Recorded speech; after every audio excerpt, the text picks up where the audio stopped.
Well, welcome everybody. I'm Vicky Green. I'm the CEO of the Mary Collins Foundation, and the Mary Collins Foundation, as I hope you are aware, is dedicated to improving outcomes for children and the families of those children when they've been involved in technology-assisted child sexual abuse. As a result of Safer Internet Day, what we're doing is we're recording this session, we're making it available on our Global Protection Network for other people to be able to access. And today's session is really about conversations. And the best way you can make children safe is by facilitating conversations with children and young people and being non-judgmental in your approach. And this is our mission, really, is to try and build capacity within individuals to not be afraid to ask questions. And I'm not going to steal all of Penny's presentation. And we want this to be a conversation today, to actually be thinking about what the barriers are. And even last week, we saw that the numbers of children being abused online has risen by 1,000%. 1,000%. So in our professional capacities, what we're going to find is we're going to be coming across this. In our personal capacities, we're going to find we're going to be coming across this.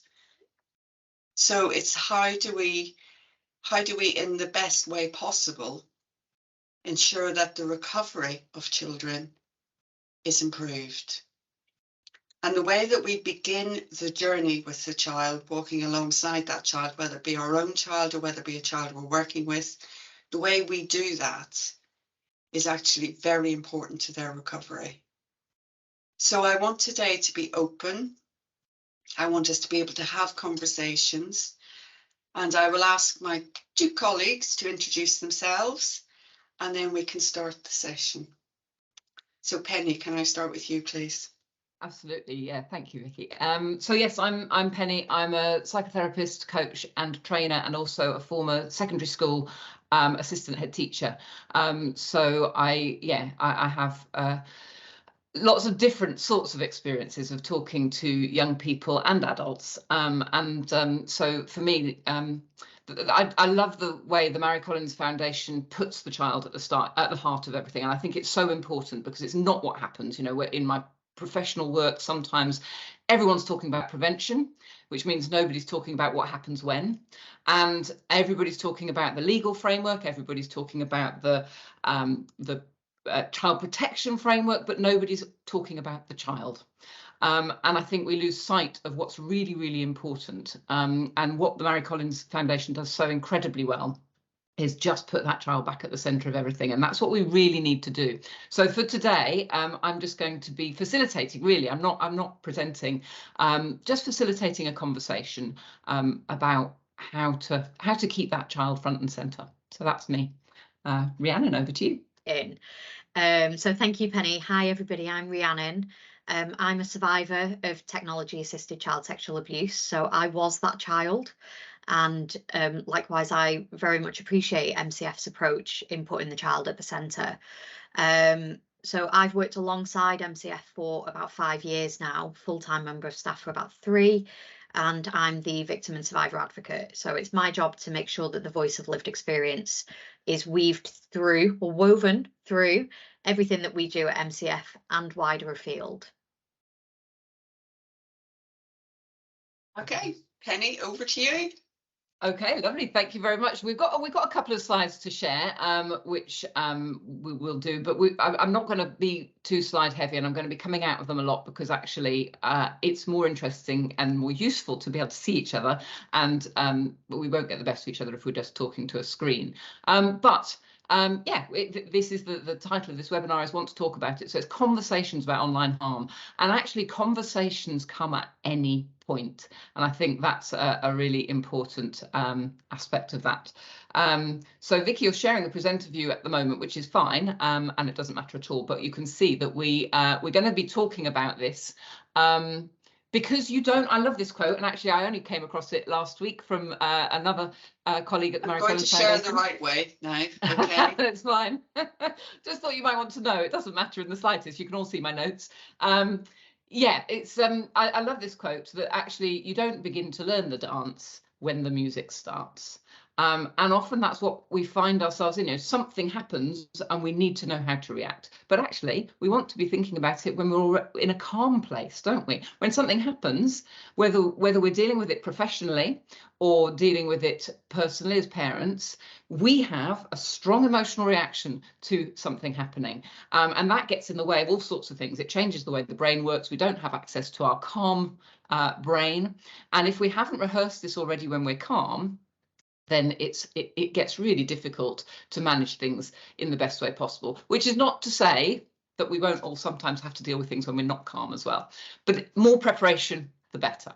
So that's really just the kind of opening tagline, really, I guess, for today is like, OK, what can we learn and what can we talk about in that calm state that helps us when we need to kind of access those resources at another time. And then we'll come to introduction. So actually, yeah, we don't need to share for that. I can come around and around. What I will do is to save that tumbleweed moment where we all wait for somebody to speak and nobody does. I'm just going to call you in the order I can see you on my screen and just ask you to introduce yourself very briefly. Maybe a word about whether you've got several hats on in this conversation, or whether you're here as a parent or a professional, or what your role is. And I guess any questions you have, anything you want to get out of today, because it is very flexible, very kind of open. And so the different questions you have will shape to some extent what we cover. But I know that Victoria and Rhiannon will have no hesitation in leaping in with their excellent expertise at any time. So Victoria, you are top left of my screen, so I'm afraid you get no warning at all. You are my first, and after you, it will be Julia. So welcome, Victoria. I guess you mean the Victoria. I do, yes. I've suddenly realised I'm going to call Victoria our CEO. I'm going to call you Vicky, Vicky, if that's okay, and then we will know who's There are what. two VGs. Yes, that's true. I am a lawyer. I'm a safeguarding lawyer, and I am also a welfare officer of my local tennis club. So I'm here with two hats on, really. And of course, I know the legal framework, but I'm just interested in finding out more about what Marie Collins does. I refer to it a lot. And yeah, so this is a great opportunity. Thanks. Fantastic. Can I ask, Victoria, what type of lawyer? Are you Yeah, in family law? No, education, so safeguarding. Education. Yeah. Lovely, thank you. Fabulous, thank you, Victoria. That's great. So Julia, and then after Julia, it'll be Hayley. Hi, Julia. Hi everybody. So I work for the Maggie Oliver Foundation. We support adult survivors of child sexual exploitation and abuse. I joined because my daughter was sexually exploited and abused up from the ages of 14 until adulthood. My background is in education. I used to work in early years in schools for 20 years before this, and then when I left that, I was a childminder, nursery, with again early years children. So, but yeah, current role dealing with survivors of sexual abuse. Fabulous, thank you, Julia. And anything particular you're looking to get out of today's session? No, I just saw it, and everything I've attended with Mary Collins has been absolutely amazing. So I thought I'll just hop on board, see how it goes. Oh, it's lovely to have you here. That's great. Thank you, Julia. So thank you. Hayley is next, and then Sophie. Good morning, everybody. So I'm Hayley Brown. I am the Chief Executive of a charity in Bedfordshire called Linked Change that works to support children and young people that have been exploited. I also, for the last few, I say last few years, it's probably been about 5-6 years now, did a lot of work in terms of the field and the development of online exploitation. So it is an interest of mine, as well as a professional aspect of some of the work that I've done. And I guess also saying that I've got 2 teenage girls, and the impact of the world and being that paranoid mum, I probably have about 3-4 hats sitting in this meeting right now. So, but I guess, yeah, the same as Julia, anything that I've ever done or attended has been really good, worthwhile. Sophie shared it with me, so I was like, oh yes, I've got time in my diary to come along. Fantastic, that's great. And actually it's lovely to hear all the different hats, quite apart from keeping all our ears warm, obviously. It is really good to look at this cross-dimensionally, because actually those people who are able to be in many different roles have that kind of ripple effect power to spread word across in lots of different directions of how we can best support people. And I think that's really useful to have lots of different hats in the room shared amongst us. Lovely, thank you. Sophie, and then last but not least, Jack. Thanks, Penny. So I'm Sophie Adams, and I'm currently seconded to the Strategic Manager for Central Bedfordshire Safeguarding Children Partnership. Prior to that, and the role I'll return to, was the Pan Bedfordshire Safeguarding Training Officer. So worked with Mary Collins before, several years, sort of the relationship. Again, I'll echo everything everybody else says. Really, really great organisation, really supportive in our work.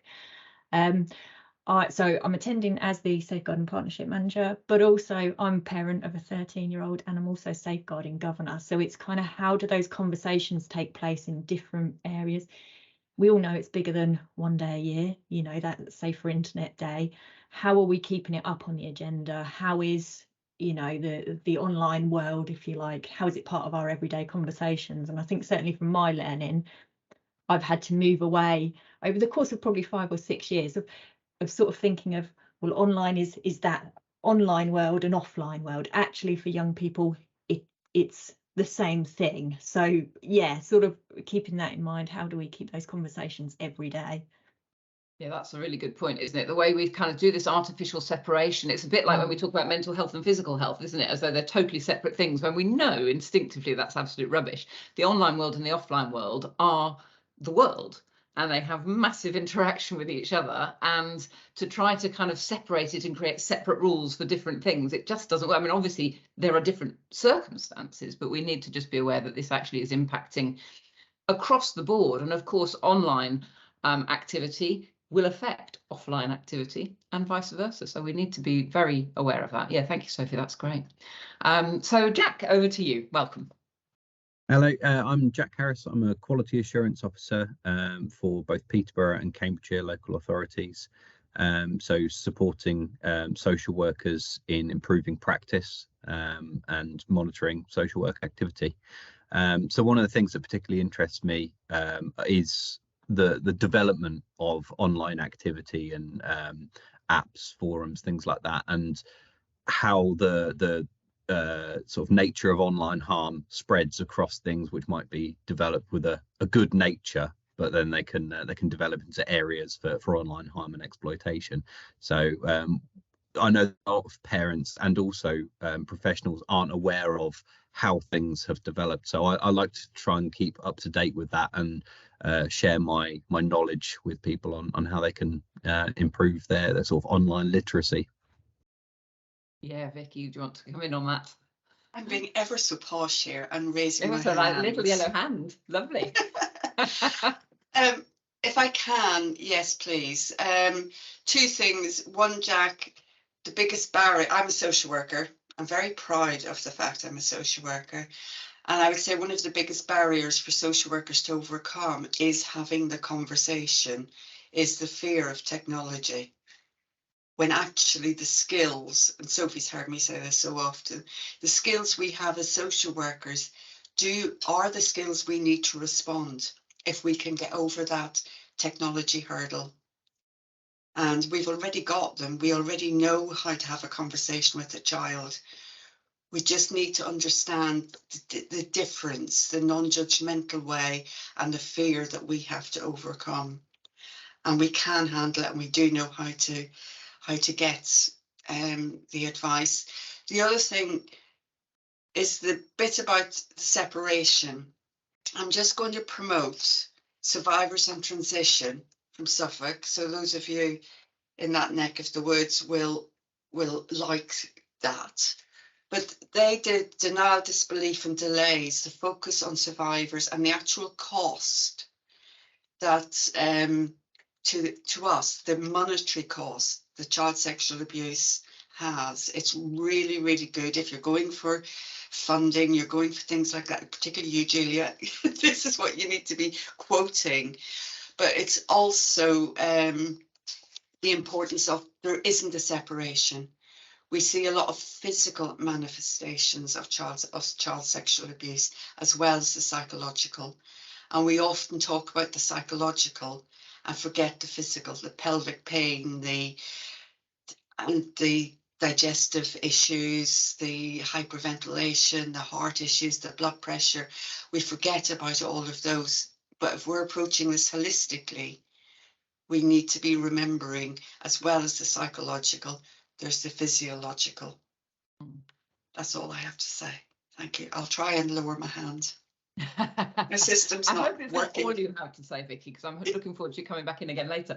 But yes, I think that separation, you know, we need, you know, as human beings, we need to compartmentalize things, don't we? Because that's how we understand things and it's how we kind of build knowledge. But actually, when we compartmentalize too much, we lose track of how it all works together. And I think that's a really important thing.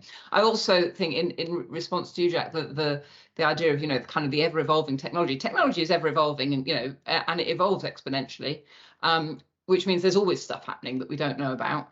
And as you said, however well-meaning its initial intentions might be, anything can be used nefariously, you know, because that's, again, the kind of human way. I mean, when we talk about grooming, I tend to a definition of grooming that I quite like is building rapport for nefarious purposes, because actually what happens is initial grooming looks like building rapport, doesn't it? It looks like ordinary building a relationship, making us feel connected, making us feel accepted, all of those things that we need as human beings. We need to feel, you know, have those needs met.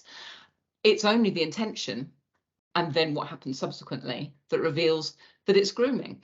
But yeah, which brings us beautifully in a way to the first slide, which is that the online world is a wonderful place. And we mustn't forget that the opportunities that all of us have from the online world is just fabulous. This meeting, you know, here we go, we're living it, aren't we? We're living the dream. Because there's so much that it makes possible, and technology, you know, technology is a tool. I mean, that's what technology is. You know, even when you go back to the first kind of Stone Age tool, it's about making something that helps us do something better. And whenever we have a tool that helps us do something better, it can be used to do something worse as well. And that's kind of how it works. And it's really important that we don't lose sight of the good stuff. Our children get an awful lot of their needs met through technology. They build their communities. They have their groups, their peer groups. You know, teenagers are much more, they need community more than they need us in some ways, or at least they think they do. Certainly their brains are geared towards building their own peer community. That's kind of part of the evolution and the growth of teenagers. They will start to feel the importance of their peer group as being much more important than anything we can give them as parents, adults, professionals. And it does, technology works for that, but it comes with the danger. So what we want to do, I guess, is just learn to talk about it in a normal way. And what we've done, so we've just kind of divided out 3 different types of conversation. It's worth spending a little bit of time on that. And I'm really keen at any point, please, all of you just interrupt, because actually this is about conversations.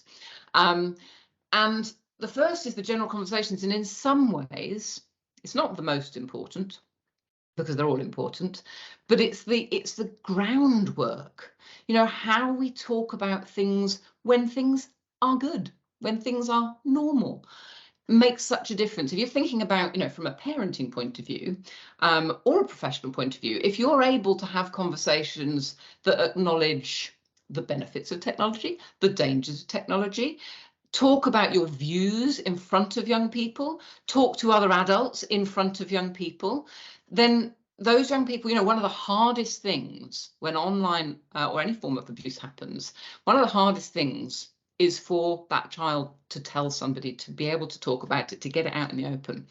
And one of the things they are most worried about is the adult's reaction. You know, it's not this awful thing's been happening, it's my mum's going to kill me. And actually, we're not. But if they've heard us talk about technology, if they've heard us talk about the positives and the negatives, the ways maybe we've been caught out, when we come back to grooming again, you talk about things like we're groomed all the time online, aren't we? I mean, you've ever fallen for the Facebook ads, coming up on your feed? They think all sorts of strange things, don't they? My partner and I are always very amused. No worries, Sophie, lovely to see you. Thanks for joining us. My partner and I are always amused at the different sorts of ads that come up on our Facebook feed, making assumptions about our gender, our age, or whatever. But they're just grooming us. They're trying to say, oh, you're a bit like me, aren't you? Let me try and entice you to buy this or sign up to that or do the other. And I think children see us as kind of infallible, and we like to maintain that image because we know better, but we don't. And I think that's really powerful for children. If they know, oh my goodness, mum got caught out by that, your mail has arrived, please click this link because you've got a parcel, then they're more like saying, oh mum, God, that happened to me, or I'm not sure about this text. So I think, yeah, maybe we open this up now. So talking about general conversations, we'll go on to those other types of conversation in a minute. Any thoughts about how we have good general conversations with our young people in all the different roles that you're in? Anyone want to kind of come forward on this first? Yeah, Jack, lovely. I thought I'd do the physical hand up. Physical hand also good. One. Yeah, it's easier. Well, so part of the with my parent hat on in this instant is thinking about just general things that they're interested in. So talking to my children about what they're doing online starts with what are they interested in, because I want them to be talking enthusiastically and in depth about things. So they might be telling me about a particular video that they've watched on YouTube. So they'll talk, oh, did you know that this guy did a thing and it was amazing, and they're talking about it and letting me know what their experience of being online is like. Now, if they start telling me about something, they say, oh well, yeah, I was watching this guy and he was sticking knives in his leg.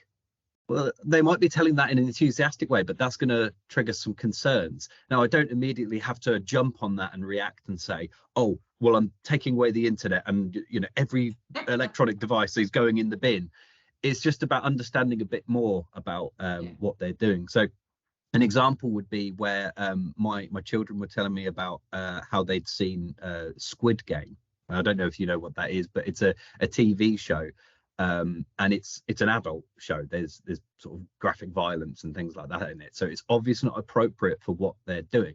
But they hadn't actually seen Squid Game. What they'd seen is some people on YouTube recreating some of the games in it. So there's one called Red Light, Green Light, where someone shouts green light and you're allowed to move forward, similar to What's the Time, Mr. Wolf, if from my childhood. Yeah. So it's a very similar game, but they're telling me they've seen something, Squid Game, which immediately think they've seen violence, but they haven't. They've just seen adults dressed in red suits playing What's the Time, Mr. Wolf, under a different name.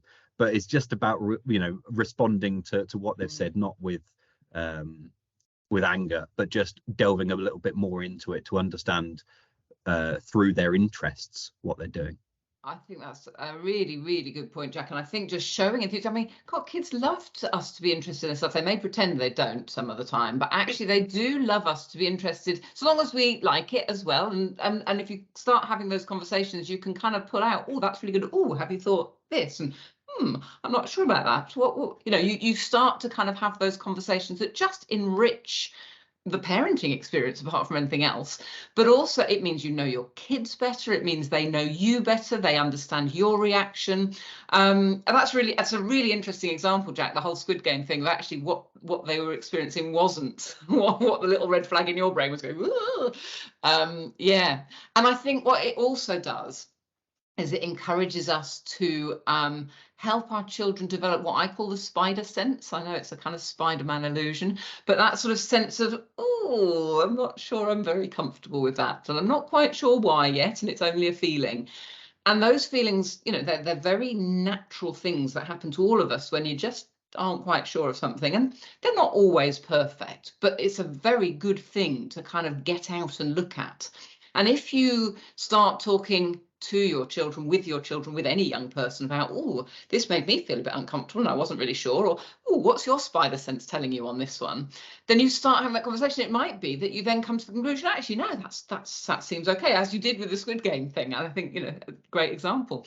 But it might be that you're just beginning to get that notion that what you're doing is you're giving the kids the control that they need, but you're doing it in that lovely, safe way that keeps you in the loop. And it's the absolute opposite of banning technology, which, as you said, Jackie, to take it all away, they'll find another way of getting to it. Hayley, I see your lovely little yellow hand. Yeah, no, I'm just sitting here thinking, completely agree with everything that's been said. And then the thing that keeps popping back into my head is that fear of the unknown. Like throughout all of my years, one of the biggest things that prevent those conversations, I guess, is that fear of not knowing or not understanding.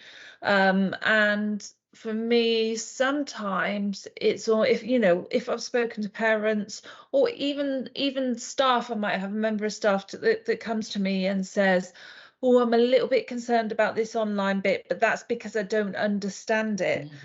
And I said, but the principles that you apply are going to be the same. It's just because it's online doesn't mean that it's completely different.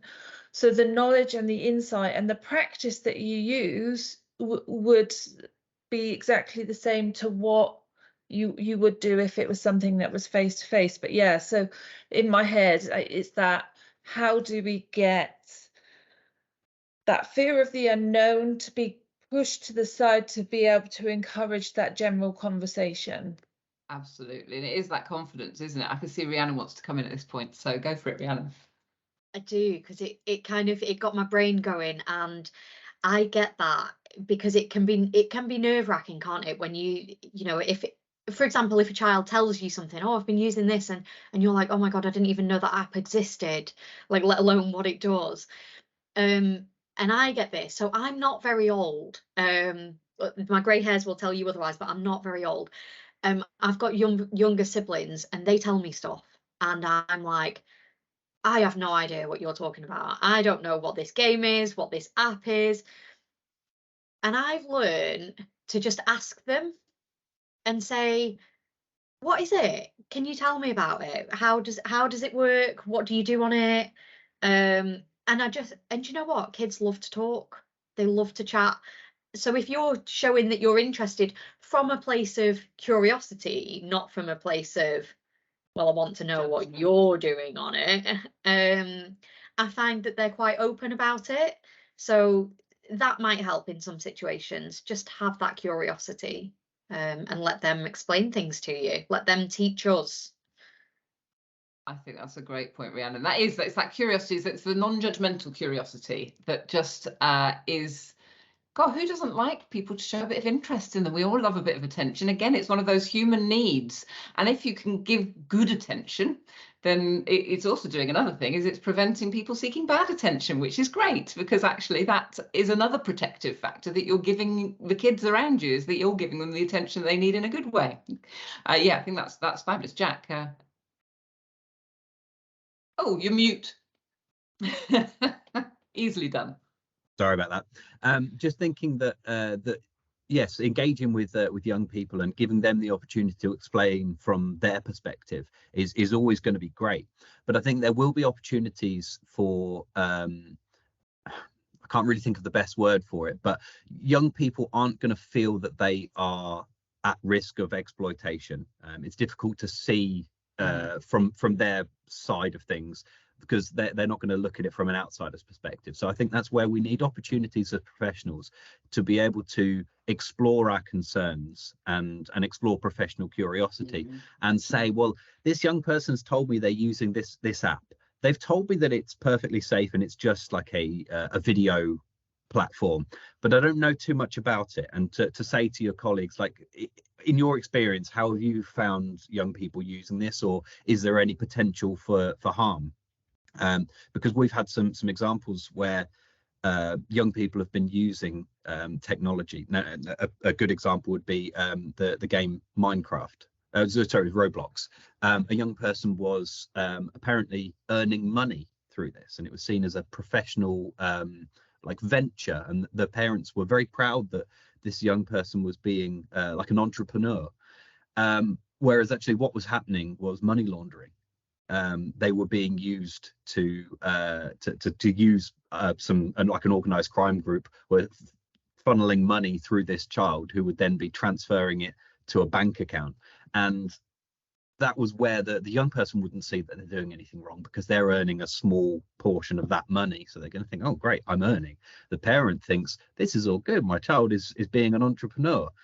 But as professionals, we can see that there's something wrong there, and that they're being exploited. Now, the social worker wasn't actually aware of this because they hadn't come across this area of harm before. So in their mind, they were happy to write that off as being an okay venture, whereas exploring it a bit further with other professionals, they can say, oh, actually, that is a money laundering operation, and the young person has the potential then to be further exploited.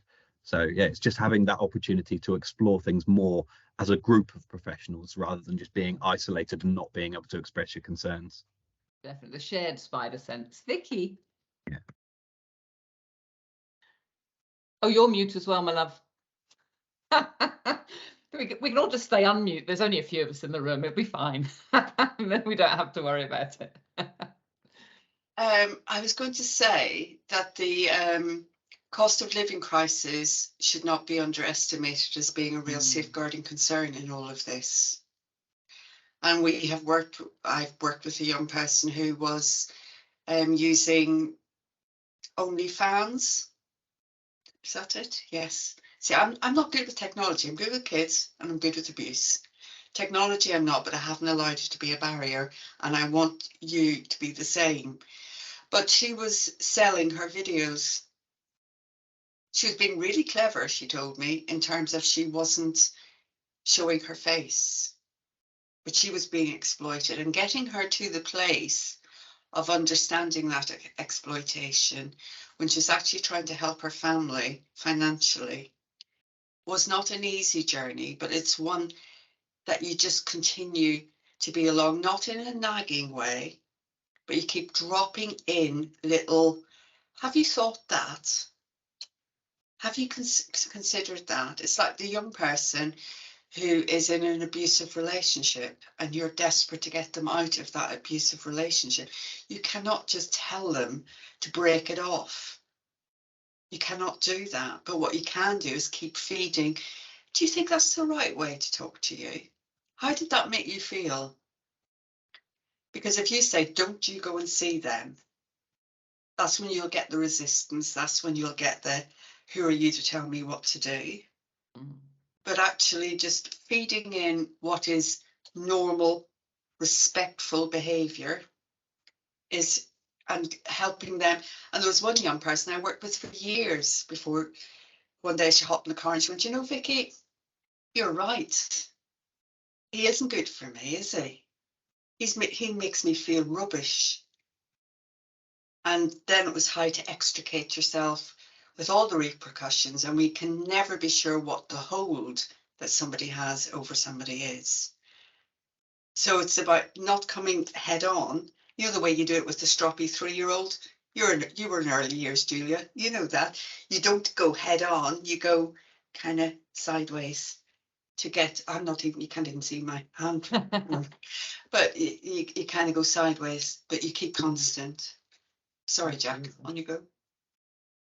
I was just going to say about OnlyFans. So I don't know whether anybody saw, I think it was last week or the week before, that the Internet Watch Foundation released statistics showing the increase in self-generated images of child abuse. Self-generated. Well, yeah, as in, yeah, but it, you know, that have been, they've come from the actual child themselves, had increased something like, it was in the, you know, really, really high percentages compared to pre-pandemic levels. And I've seen online and this is sort of a separate point, but the idea of, and this phrase gets bounded about quite a lot, of sex work is real work. And for adults, then that is fine for consenting adults. But sometimes that ideology can get transferred across to children who are consuming the same content online through, you know, YouTube, Instagram, what have you. And if this is a sentiment that sex work is real work. Oh, you're just frozen for a moment, Jack. Not that you can hear me because you're frozen. He might be able to hear you, but He might. he's not He might. moving. So in that, what Jack is talking about is societal grooming, Exactly. really. Yes. Yeah. Yes. So I think I just dropped out there. You but did, yeah, you I did, think but you're you've got back. the gist of it. Yeah. Yeah, no, absolutely. As you say, Victoria, societal grooming and things that are acceptable. We do have a battle against what's acceptable in society, and you know, the shared value system of society ought to be our shared value system, but of course it isn't, because it's much more diverse than that, and some of what we accept as a shared value system isn't actually our values and isn't actually good for society, and that's a really, really tough one. You know, so it's such a strong kind of environmental barrier that we do as individuals have to work really hard to keep having those conversations about respect, about consent, about and Vicky, you're so right about the kind of dropping it in approach, because once you create that defensive reaction, it's so much harder, because then you're fighting on all fronts. And actually you and your child or the child need to be a team in the ideal way, working together to move things forward in a way that creates safety and recovery and whatever else. And so when you break that rapport and create that defensiveness, that's just going to make things harder. The other thing I think is really interesting about what you were saying, Jack, it looks like everyone's having internet issues, aren't we? We're all kind of dropping in and out, but never mind, we'll keep going. Was the kind of tension between, and I think knowing how all the apps work and knowing that you don't need to know how all the apps work. I think both are really important, and I love the work you're doing, Jack, to do the research and help get people kind of more literate and more aware of what's happening, with the understanding that we're never going to know them all. We're always going to be behind the curve. There's always going to be an application of something that we already know about that we hadn't expected, because, you know, kids and technologists are amazingly adaptable. So it's holding that, yes, you want to know what you can know, and yes, you want people around you to say, oh, did you know that this app does that? And oh, I didn't realize that. But you also want to remember that actually the relationship with that child is about your relationship, your questions, your curiosity, your acceptance, your spider sense, their spider sense, you know, all of that working together, so that you don't think, I know all about technology now, so nothing can get by me, or I don't know anything about technology, I can't help. You know, both of those are equally unhelpful. So we need to find that middle ground again, and that's hard for human beings, because we like things to be nice and simple and binary. We like them to be, boom, I know what I'm doing, and actually the whole world is shades of grey if we get it right. And that's uncomfortable, that's difficult. And the other thing that comes into play, I guess, is our need for control. That's such an important thing. We have a need to have agency, to have control in our lives, to have control in our children's lives, and all the rest of it. They also need control. You know, that is a human need, and the competing needs for control is often where less productive conversations happen, shall I say. I think that's probably the best way of putting it, is where actually you're not acknowledging that kind of mutual need that may be competing and taking in different directions. So there's an awful lot about understanding where someone's coming from, even if you don't agree with it, that starts you off. So yeah, anyone kind of want to respond to that? Yeah, Vicky. Sorry, I don't mean to take over. Oh, please do. It's also about us being very careful about, when you're talking about control, when we're talking about the internet, very often what has triggered a crisis for a young person is they have lost control. So their image is out there, their film is out there. And as Mary Collins herself says, the moment of my greatest humiliation was caught on camera for all to see. So to actually tell you that this has happened, and then you're going to go and find it, or somebody is going to go and find it, I'm going to physically, literally see that humiliation, is a huge, huge barrier. An enormous barrier. It doesn't stop us from being aware. It doesn't stop us from explaining that, you know, there may be something you're really embarrassed about, you don't want to tell me, but that's okay. But what is really important is that we be careful about our e-safety messages. And I'm saying this on a film that is going to be going out on Safer Internet Day. We must be really careful, because children do not abuse themselves. And this whole thing about self-generated images, we are really struggling. We're working hard with the IWF to try and come up with some sort of phrase that doesn't apportion blame to the child. And that report you were talking about, Jack, one of the headlines was children sexually abusing themselves online, which I was furious about, because children do not sexually abuse themselves. Children were coerced into performing sexual acts on themselves for the satisfaction of the person at the other side of that exchange. And so somewhere along the line, we need to be making sure that that narrative is the one that's going out. The power rests with the groomer. The abuser is the person who abuses. It's not technology that abuses. Technology facilitates abuse. Can facilitate abuse. Let's put the can in there, because it's great technology, but it can facilitate abuse. So somewhere in our conversations, we also need to be acknowledging the power of people to do bad. And it's to abuse and to use, and that power remains with them, and it's not the fault of the child being coerced, dragged into, tempted into. And there's another young person that we've worked with who absolutely, at the age of 9, was in love, totally in love with this guy who was coercing and teaching her to do lots of things, but was in love. And that's the bit you were saying earlier, Penny, about the conversation and relationships, and the fact that we need to understand how, and also understand what conversations are going on, because this little voice will be going on in the ear of the child that will probably be more exciting, alluring, tempting than the conversation that boring old mum or dad's having, boring old teachers having, boring old social worker, therapist, boring old, this one's exciting. And we tend to forget the power of adrenaline and the power of all those hormones raging inside us at the thought of doing something illicit.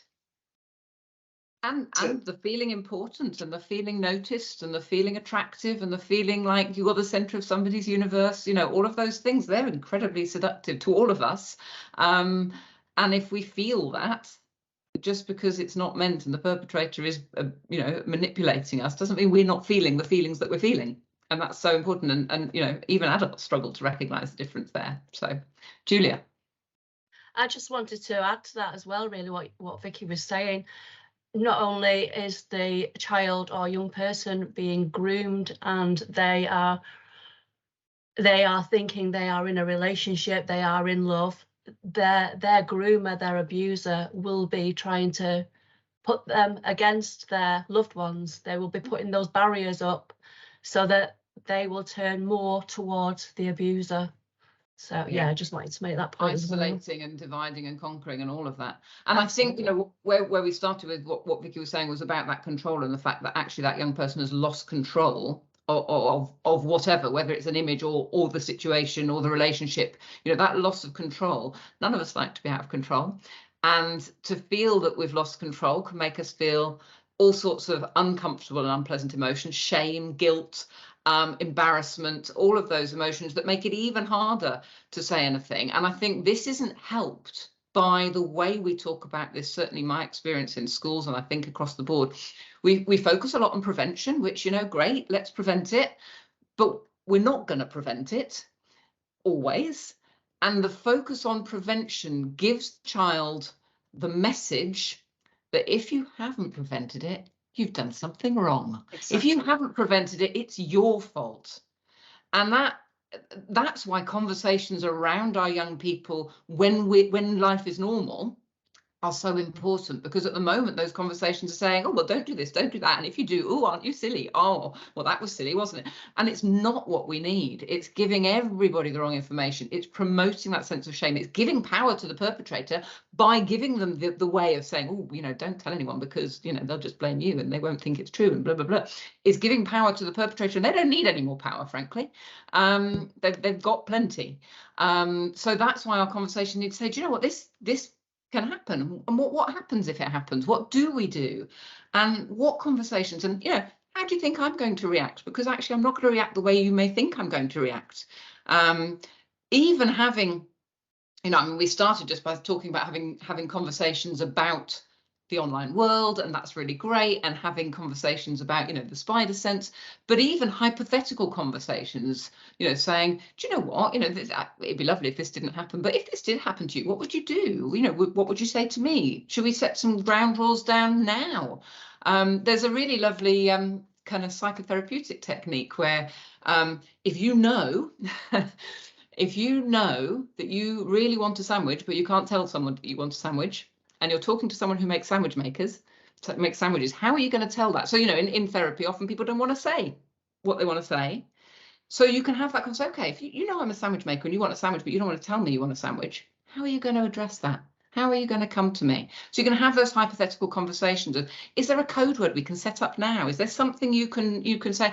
And can I help by saying how I'm going to respond now? You know, I'm definitely going to be on your side. I promise you that. I promise you right now, I'm going to be on your side, whatever happens. Those things don't get said because we're so focused on prevention. We're so focused on we mustn't let it happen that we forget how important those conversations are. Yeah, Rhiannon, I've gone into gavel mode, so I'm glad you're interrupting me. Oh, no problem. Just that thing that you said then about, I promise you I'll be on your side, that for me is probably one of the most important things that can be said. No one was having these conversations around me when I was younger. There was the stranger danger, don't follow people for sweets, don't get in people's cars. And even a little bit of don't speak to people online that you don't know because they might not be who they say they are. There was no detail, there was no context to it. And nobody was talking about how it's not the child's fault if that does happen. So for me, and I imagine for many other people in my position as well, you look at the adults around you and you automatically assume that you will be blamed. You'll be told it's your fault. You'll be in trouble. They won't understand why you were in that position and why things happened the way that they did. And you're terrified of them finding out. You're definitely not going to want to tell them. It's more often discovered than it is disclosed by the child for precisely that reason, because we don't want to tell you. We're terrified, and we're trying to deal with it ourselves. We desperately like some help, but that fear of being in trouble and being embarrassed and ashamed, and, you know, even things like the images, that all outweighs the wanting help. And just to highlight Vicky, what Vicky said earlier about the impact of the images can't be underestimated. If there are images or videos of what happened, the child is going to be beyond terrified of you even knowing that that exists. Never mind going and finding it or somebody seeing it, just knowing that that exists is frightening enough to silence. There is stuff we can do. So it's in the normal conversations, have those conversations. Yeah. You know, the great work of the IWF NSPCC takedown service. The fact that if we know where the images are and we send the URL to, or we tell them, then they can be blocked. They'll be hashtagged, they'll be blocked. There are things we can do to reduce the likelihood of those images being distributed. So it's having those messages on a day-to-day basis. So if that child is sitting there thinking, or that adult is sitting there thinking, just thinking of you, Julie, in adult services, is thinking, oh no, my images are out there. There are things we can do. It's not the same service for adults, but we do have the revenge porn helpline. So it's about thinking of, not we as in Mary Collins Foundation, but the Southwest Grid for Learning UK Safer Internet Centre does have it. So it's being able to say that there are things we can do. And I can remember saying to my children that if you tell me when there is a problem, if you tell me at the time, we can probably do a lot more than if you keep it to yourself. And then it's harder for me to unpick later. And an example was my daughter spilled some nail varnish on her carpet and she covered it up. Fortunately, I smelt the nail varnish. I was able to get the white spirit and get it up. And I used that as a lesson for her. And if at the time you tell me, then we can try and do something about it. If you try and hide it, it just makes it more difficult. That would have set, and then your carpet would have been ruined. That's such a great analogy, Vicky. It's so lovely having things like that. I think stories like that are what make things real for kids, where they go, oh, okay. And having that message that there is stuff to do, that message isn't out there either, not enough. No. Because we focus on prevention, which, is worthy and admirable, but not helpful ultimately, because it sets up all the other emotional issues that run along with that. Yeah. Jack, you have your hand up. Yeah, it was just to say that what Vicky's the example of the nail varnish, I think that is really what I think we should be focusing on, that we learn these lessons, or the children can learn these lessons from adults outside of the context of child abuse and online child abuse, learn them and make them applicable to real life everyday situations. If you burnt the toast, well, it's okay, we can make more toast. If you spilt the nail varnish, it's okay, it was an accident, but if we tackle it sooner, we can get it out of the carpet, whereas if we leave it, it will be there forever. So yeah, I just think it's really important to learn these lessons in situations that are outside of the context of child abuse. Anybody's welcome to use that analogy, by the way. Feel free to use it. I might even reframe it slightly, Jack. If we leave it for a while, it's going to be harder to get it, rather than it'll be there forever, because again, people might leave it for a bit of time and then think, oh sugar, if I've left it, then it'll be there forever. But actually it's all about, there is always something we can do. There is always something we can do. Time is linear, it moves, it changes, it flexes. There is always things that will help move towards recovery, and that's another really important message, isn't it, that actually that's the journey we're on. And it may be that this moment of discovery, disclosure, whatever it is, feels like the very worst thing that could possibly have happened, and the guilt and the shame, the emotions, the embarrassment, all of those things. Actually, that's the moment when you start to find a way through. That's the moment where recovery begins, isn't it? So those conversations are just so important, and it is about the normal conversation.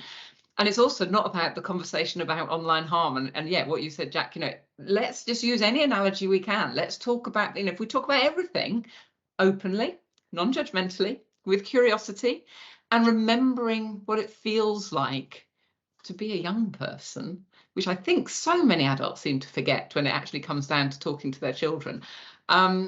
When we remember what that's like, and remember that their experience is their experience, and we may want to think, well, that's silly, why are they feeling like that? If they feel like that, they feel like that. And we felt like we felt, and we feel like we feel now. Everybody's experience is absolutely unique. It's not necessarily right or wrong. It doesn't kind of enter that ground, really. It's about remembering that child and what they're feeling, what they're fearing is very, very real to them.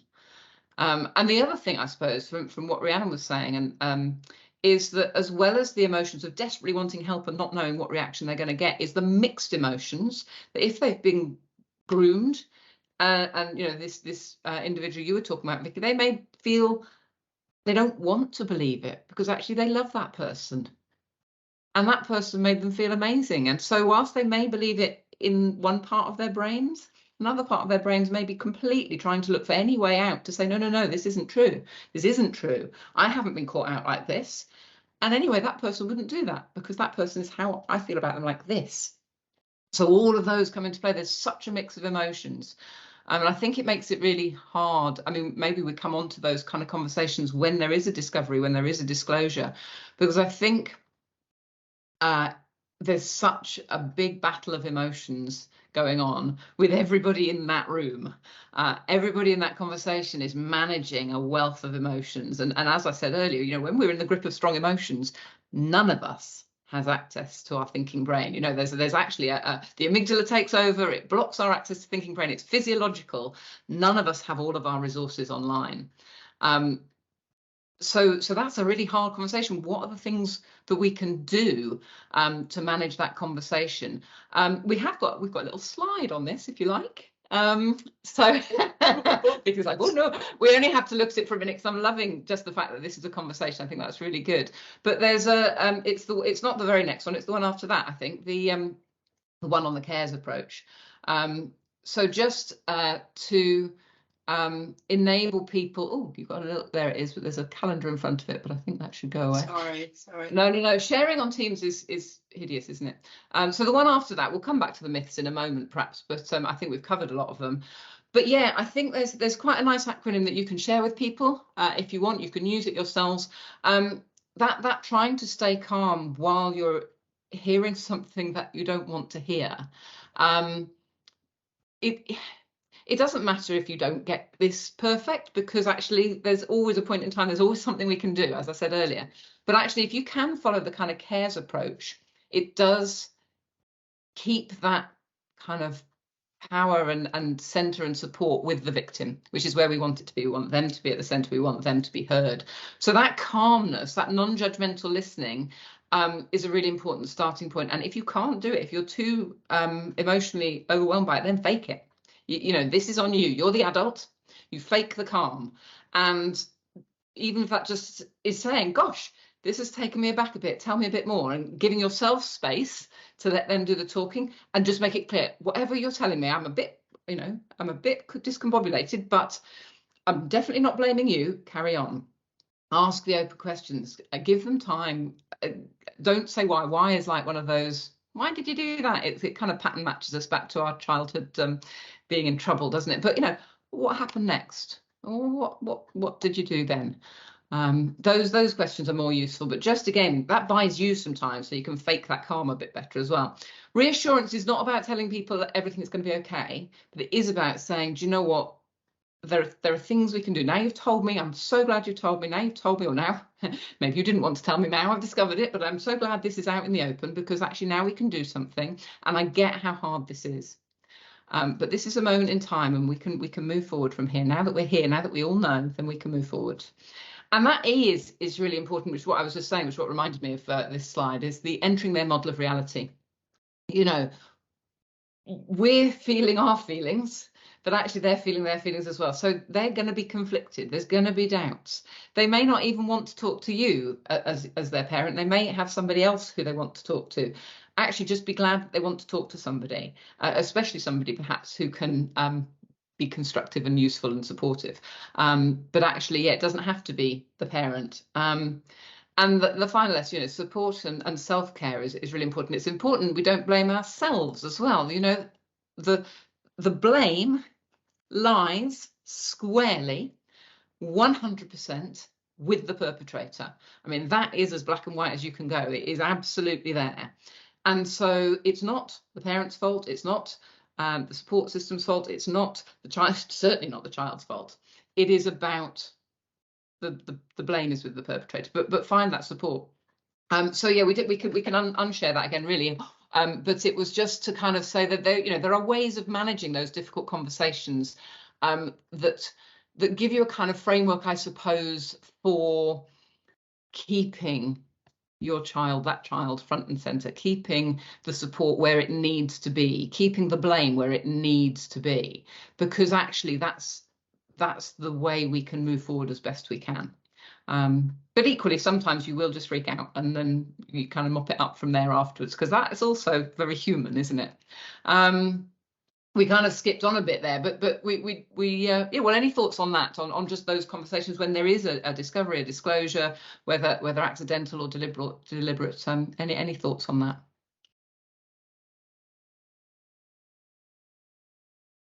Well, I'll just throw in a thought. One of the conversations that Penny and I had just before everybody came in was about that one, ask open questions. Ah. Now, I don't know if as professional, in your professional capacity or any, you think, I don't know what to ask here that could jeopardize an investigation going forward. You must ask questions. Very often professionals are silenced by being afraid to ask a question and thinking they have to refer it on to the designated safeguarding lead or somebody who will know how to ask the questions. You have the relationship with the child, whether it be your child or a professional relationship. You ask the question. And if it has to be, if you have asked open questions, that's not putting the answer in the question, not leading them down that road. And the best question you can ask is just tell me about that. That is the most open question you'll ever have. And if you've asked them to tell you and they still haven't and you are concerned, ask the direct question. Just record it professionally, or record it anyway, even if it's in your personal life, record it. Because then investigators, if they are investigating, and in a lot of cases there is no criminal investigation, if they are, they will be able to take that into account. But what's really important is we should never allow process to stop us safeguarding, ever. Knowing what's happened to a child, even more importantly, when we talk about the power of language, knowing what's been done to the child in order to be able to protect and stop it is the primary. The welfare of the child is paramount. It is the primary concern here. So don't think, oh, I can't ask a question. Do think, I need to find out enough to understand how to protect this child, how to help this child in their recovery, how to help this child go forward. So do think that. And don't allow the fear of asking a question stop you from expressing a concern to a child in a non-judgmental, open and caring way. Because that is what our concerns are. And that's one of the myths, isn't it? That sense that we mustn't ask a question. And that's not helpful. It's not helpful at all for all those reasons that Vicky's just gone into. You know, the child is the important thing here, not the process, not the legal outcome, not anything else. The child is the important person here, and that's where it needs to start. And it's about their recovery and their safety and their movement forward, all the rest of it. And in research, the biggest barrier for victims is being able to is telling somebody. And research done again by Survivors in Transition and University of Suffolk, I'm not commissioned by them, by the way, but I am a fellow, has shown very clearly when victims and survivors say, what would you like to see change? They say, people to ask. So I don't have to tell. I don't have to get over that first hurdle.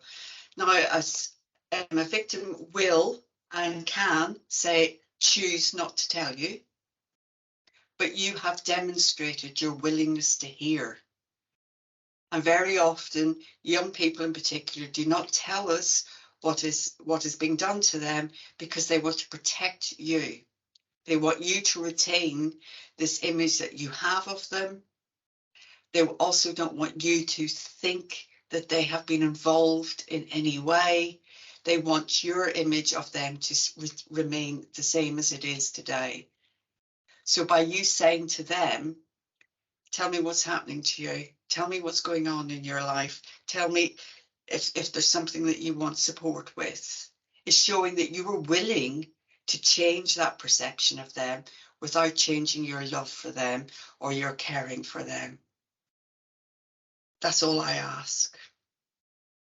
That's really powerful, Vicky, I think. And I think that what you say about that, them not wanting us to have a different perception of them, and it works both ways, doesn't it? It's why as parents we're like, oh no, I know what I'm doing online, I'm fine.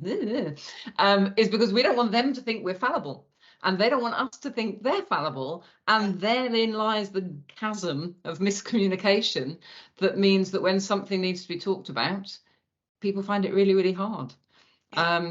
So enabling those conversations to happen at any and all times, not just about technology, not just about harm, but about the world. And let's share our views. Let's show our vulnerabilities. Let's show that we still love each other, whatever. Let's show that you can get taken for a ride sometimes, but that's okay, because look, here we still are, and I'm still me and you're still you. You will always have me on your side, because that's the relationship we're building up. That's what I'm showing you, and I'm showing you I'm flawed as well. You know, those things are so important, and yeah, lost when we only talk about prevention. Just utterly lost when we only talk about stopping something from happening at all. I don't know, Julia, if you've anything to add to this with your experience of working with adult survivors. I don't mean to put you on the spot.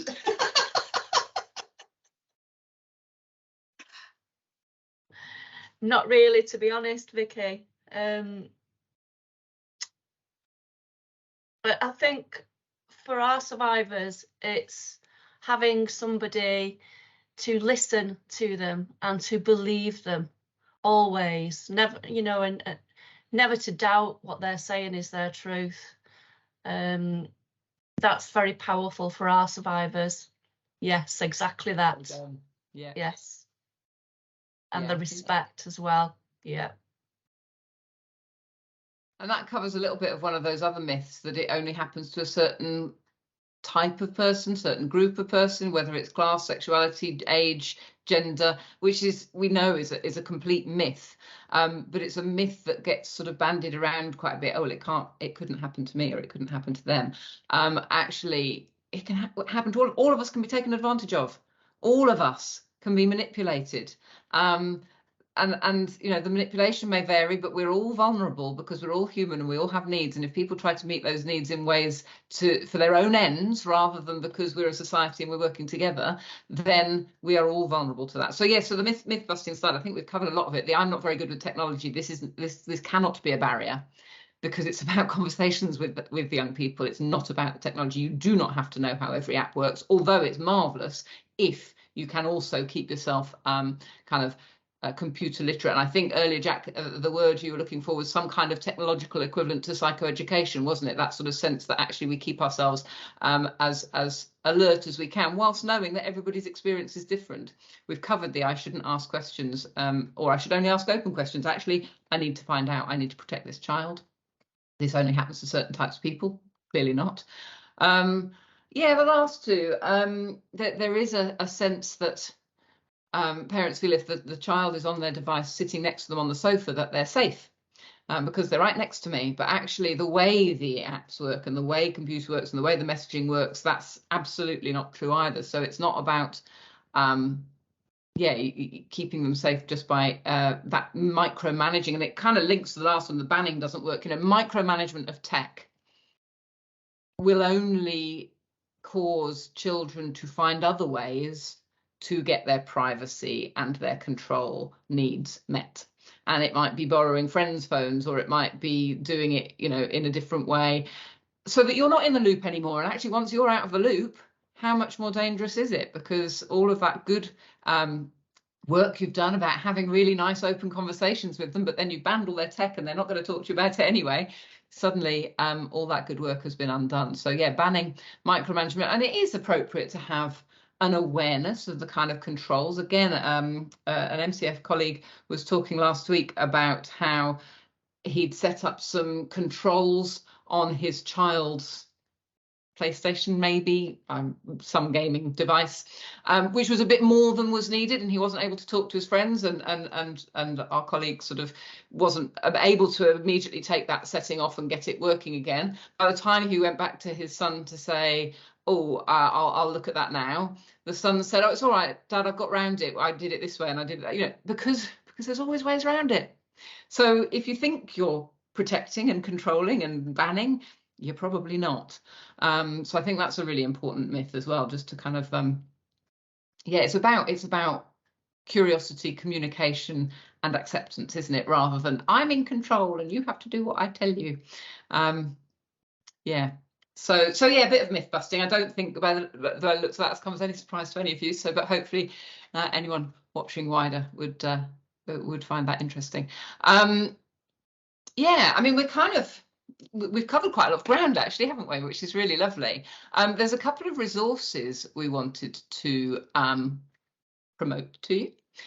So resources about conversations with young people, how to talk to your child about technology assisted harm, or how to talk to your child when you have a discovery or a disclosure of harm. So you can see there's 3 different resources there, which are all available on the Mary Collins website, and I think they're just under the link resources. So that's fairly straightforward and quite findable. But certainly, yeah, finding out that your child has been harmed through technology assisted child sexual abuse, conversations with your child about online technology. And actually, I would say that is about conversations with your child about anything, really, because we can't separate it, can we?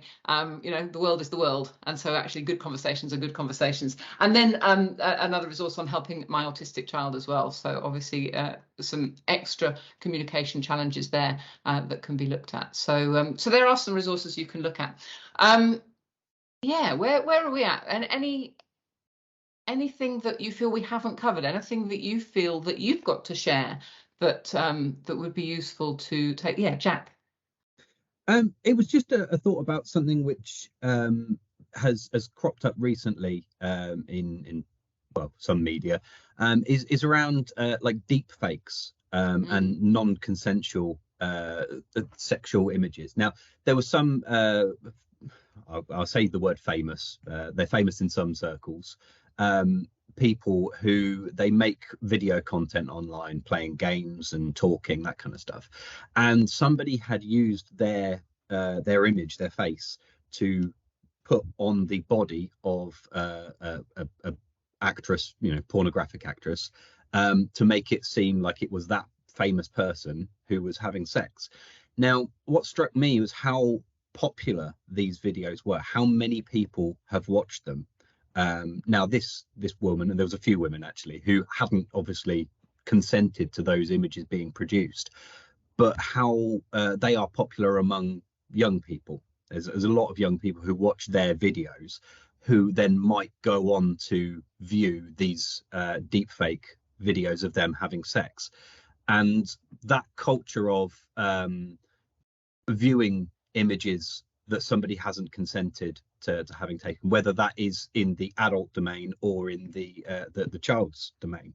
And if we're going back to images of sexual abuse, if an image has been produced of a child and that gets circulated around school, having the conversations with other children that viewing it is not okay, and that it's certainly not okay to share it or to shame that young person who's the victim of that. So yeah, just a thought really, and thought maybe that could provoke some discussion amongst us. Yeah, no, that's a really good and really interesting thought, and I think it's getting into that mindset where what you're watching is about the individual who has been abused, rather than, oh, it's a harmless, you know, I'm not watching anything that it's reminding people about consent, good relationships, what it's like when people do things to you or about you without your consent, whatever they are. And I mean, every individual knows how horrible that it feels for somebody to do something in your name that isn't what you would do in whatever field. So yeah, I think that's a good conversation to have as well. I mean, and that could happen in lots of different forums, couldn't it? Both in the kind of home world and in education, and just really positive conversations about consent beyond simply consent in a relationship, but actually consent regarding people's, I don't know, human rights. And that covers quite a lot actually, and that kind of empathetic encouragement, the idea that we put ourselves in somebody's shoes and think about what that would feel like, and therefore make a responsible decision as to whether we then come in as an observer or not. yeah, really interesting discussions, and I think you could have some rich conversations with young people about that. And I think that the whole world, we will never keep up with technology, is the bottom line. But just because that deep fake video is not real doesn't mean it hasn't had an impact on the person whose image has been superimposed. So it's because that person has now been abused. And when you're talking about, Penny, when you're talking about the conversations, it's actually about your right to your own body, your right to your own image, your right to choose what is done to you. And so it's really putting it within a children's rights or a human rights context. But the next thing that's coming galloping over the horizon for us, and Rhiannon and I spent a lot of time discussing this, and we're desperately seeking funding for it. So any funders out there want to support us, is the metaverse. So that immersive technologies, what is the impact of somebody of being abused, their avatar being abused in the metaverse? We need to, I don't even know where to begin in recovery services with that, because I don't know the answer. I really don't. And it's the fact that you've got a headset on, you are deeply immersed in this unreality, this meta reality. What is the impact? That's all of your senses, everything being involved. And we need to find out a lot more. We need to do a lot more research on this, and we need to do a lot more thinking around it. And how do we keep young people in what is a very unregulated space? Because I don't know a lot about the I was going to say the science behind it, but you know what I mean. But you're actually, it's not text based, and it's really hard to predict what an avatar is going to do, what the code is. I'm getting there with the language, but what the code is that determines what they do, and therefore how to monitor. You know, we can actually monitor language, we can actually monitor the text that's coming through on some platforms, not all, on some. We can have people, you know, in different games actually observing and watching what's going on and checking out and monitoring it. In metaverse, we don't know where we're starting to even look at things. So having these conversations with young people about the fact that even if we don't understand, what has not changed is human behavior.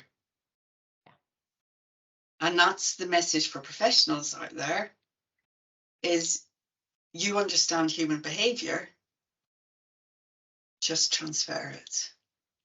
For parents, you understand human behavior, you've been there, done that, got the t-shirt. You've probably done a lot worse, actually, but you're not going to tell your children.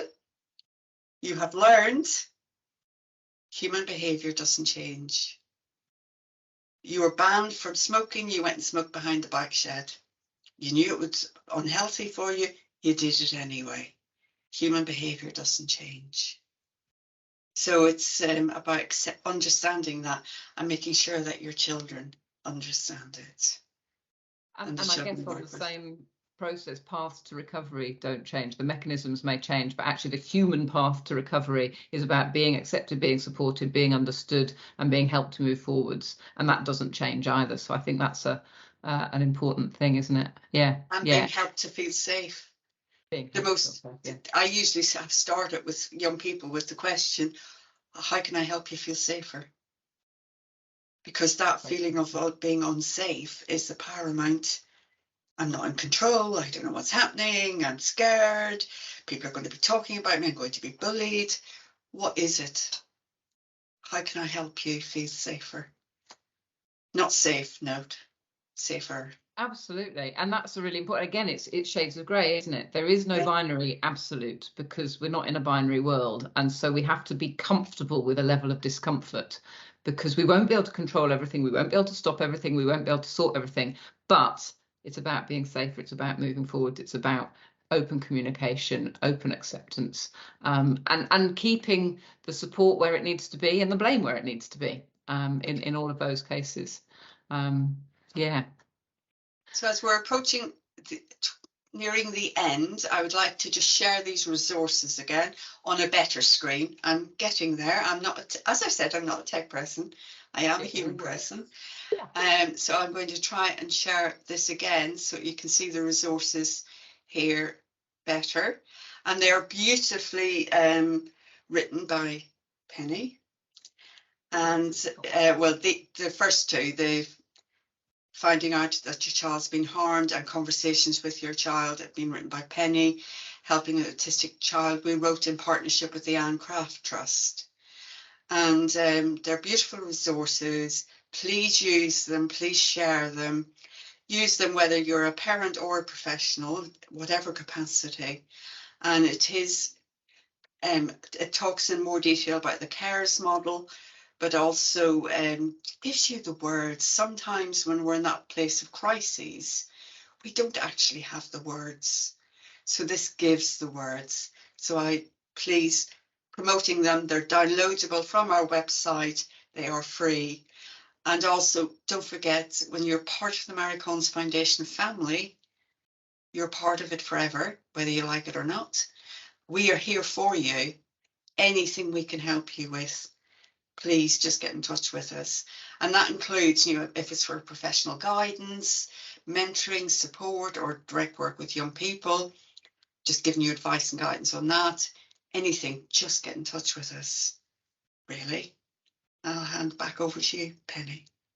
Lovely. Well, I think we're kind of approaching the end. I think we just could perhaps come back to that first quote. That the point of this really is to learn some of the steps before we have to dance, before we have to go in and do our strictly final or whatever it is we're going to do. Actually talking about it when we're calm, talking about it when we can just share our views, think through the issues. That's such a helpful way to prepare us so that when we perhaps not got all our resources online, or something happens, or we do have to respond in the moment, we've already got those skills, we've already rehearsed it. Rehearsal is an amazing power that we don't use enough. Practically, we use it very negatively. We do the what if and go into the what if cycle and rehearse all catastrophic things, don't we? We're very good at that as human beings. Actually, useful rehearsal is about talking things through when we're calm and not accelerating them into catastrophe, but actually being practical and problem solving and using our imaginations in a more useful way to support others and to support ourselves. And I think that's really what we're looking to do. So yeah, I mean, I think that kind of brings it all together. Hopefully, well, any questions for anyone before we finish? Anyone got anything to add or any questions? Otherwise, we'll lovely. We will call it there. And thank you very much for giving up your time and joining us this morning. And for anybody watching who's giving up their time to watch, just such an important thing to think about, not just on Safer Internet Day, but also the day before and every day of the year. So I'll leave it there. Thanks, everybody. Thank you.